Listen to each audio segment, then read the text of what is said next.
అవినీతికి పాల్పడుతూ అక్రమ నిర్మాణాలను ప్రోత్సహిస్తున్న ఎల్బీ నగర్ జీహెచ్ఎంసీ అధికారులపై విచారణ చేపట్టి చర్యలు తీసుకోవాలని బాధితుడు జలిగం నరసింగారావు డిమాండ్ చేశారు. మలక్పేటలో హైకోర్టు న్యాయవాది రాపోలు భాస్కర్ తో కలిసి సమావేశం నిర్వహించారు.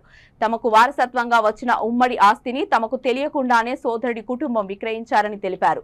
అందులో ఎలాంటి నిర్మాణాలు చేపట్టవద్దని ఉత్తర్వులు ఇచ్చిందని వివరించారు. అధికారుల అండతో అక్రమ నిర్మాణాలు యథేచ్ఛగా కొనసాగిస్తున్నారని ఆరోపించారు. పలుమార్లు అధికారులకు ఫిర్యాదు చేసినా పట్టించుకోవడం లేదని తెలిపారు.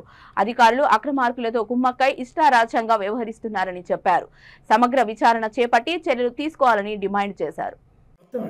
ఒక ఇల్లు ఉందండి, తమ్ముడు ఆయన వాటా ఆయన చనిపోక ముందు తీసుకున్నాడు, ఆయన వెళ్ళిపోయాడు. ఈ ఆస్తి మా క్లయింట్కి వచ్చింది. ఇద్దరు కాసేపటికి ఒకవేళ అవతల వ్యక్తికి ఒక్కడికి అమ్మాయేటటువంటి అధికారం లేదు. ఎవరిని తెలియకుండా ఆ ఇల్లు నాది అని చెప్పేసి దొంగ డాక్యుమెంట్ తయారు చేసి అమ్ముకొని వెళ్ళిపోయింది.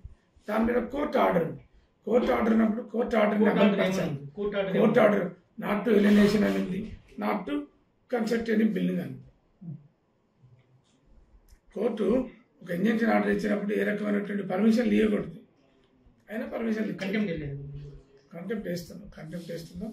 వీళ్ళందరి మీద కూడా కావాల్సినటువంటి అన్ని రకాల చర్యలు తీసుకోవాలని చెప్పేసి anti corruption bureau director general of పోలీస్కి మేము కంప్లైంట్లు పెట్టాం. పేరు జలిగం నరసింగారావు. మా నాన్నగారు సంపాదించిన ఆస్తి అక్రమంగా మా తమ్ముని భార్య మిగతా వాళ్ళతో కలిసి కుంభకయ్యి మొత్తం ఇల్లు వేరే వాళ్ళ అమ్మి ఇక్కడ నుంచి కనిపించకుండా వెళ్ళిపోయింది ఆమె. ప్లస్ చాలామందికి ఫిర్యాదు చేసినా కానీ వాళ్ళు పట్టించుకోవటం లేదు. నేను ఇంటికి పెద్ద కొడుకుని, నా తమ్ముడు వాడు అట్లా చేసి వాడు కూడా చనిపోయిండు. నేను లాయర్ గారికి సంప్రదించి వాళ్ళని నడిపిస్తున్నా, ఏమీ జరగట్లేదు. అతను ఇల్లీగల్గా కడుతుండే, ఆ పనిని ఆపి కాంప్రమైజ్కు నా వాటా నాకు ఇప్పించగలరని మున్సిపల్ జిహెచ్ఎంసీ కృష్ణయ్య ఉండే, అరుణకుమారి ఉండే, ఈ ఏసీపీ రామదాస్ ఇప్పుడు ఉన్నాడు, ప్లస్ ఇంకో దేవేందర్ అని ఉండే, ఇప్పుడు టైం ఉండి సైదాబాద్ చెందినటువంటి జలిగం నరసింహరావు అనేటటువంటి నా క్లయింట్కు వారసత్వంగా కొంత ఆస్తి వచ్చింది, 2 ఇళ్ళు వచ్చింది. అయితే ఒక ఇంటిని మా క్లయింట్ తమ్ముడు ఆయన భార్య క్లయింట్కి తెలియకుండా మోసపూరితంగా ఒక నాగేశ్వరరావు అనేటువంటి ఒక వ్యక్తి కంపెనీ రిజిస్ట్రేషన్ చేసి తప్పించుకొని పోయింది. ఎక్కడుందో దొరకలేదు.